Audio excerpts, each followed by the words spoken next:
So let's have a look at what packing materials we might need to get your house packed up. Now, every house is different, so if you are unsure, book in for an assessment and we'll give you a list of all the items you're gonna need to get packed up. But as an overview, we're generally gonna use some bubble wrap, and this is gonna be for our large, fragile items.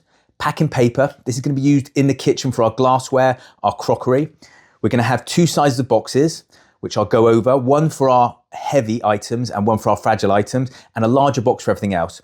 We're gonna wanna get some tape. Now, try to avoid buying the really cheap tape. It doesn't stick, and in winter months, it can be a nightmare with coming unstuck. So a good quality tape and a fragile tape to make sure we label the fragile boxes. I recommend a pair of scissors. This comes in very useful for the bubble wrap. A pen, if you haven't got labels, very good for marking the boxes, and we'll go over that in a bit more detail later. And if you've got a lot of boxes, a tape gun can be a very good tool to have. It's gonna save you a lot of time. Not essential, but if you've got 100 or so boxes to tape up, this can be a great time saver. You should be able to pick them up online for about £10. Now let's talk about boxes.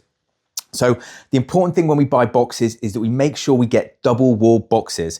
And by double walled, if you ever look at a box here, what we have is a double pattern across here. This shows us it has twice the strength. Some customers, they buy cheap boxes and what they'll find is they're single walled, they're flimsy, and then we get loads of problem with them crumpling when you pick them up, not having the strength to withstand the weight and look after your items. So this typically is a standard box that we would use for books and fragile items.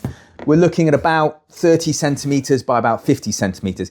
This packed with paper, books, anything heavy, won't be over the safe limit for one person to lift. So we can look at trying to pack these boxes as full as possible. These are also the boxes that we're going to use for our fragile and delicate items. When we're looking at other boxes, we can look at a slightly larger box. So this is the box we would use for everything else that's not going to go in the fragile or the heavy box. So slightly bigger. Now we're looking at around 40 by 60. Gives us a bit more space to work with. Again, it's double walled. We want to make sure it's nice and strong. And those two boxes in this kit should be everything we need to get you going.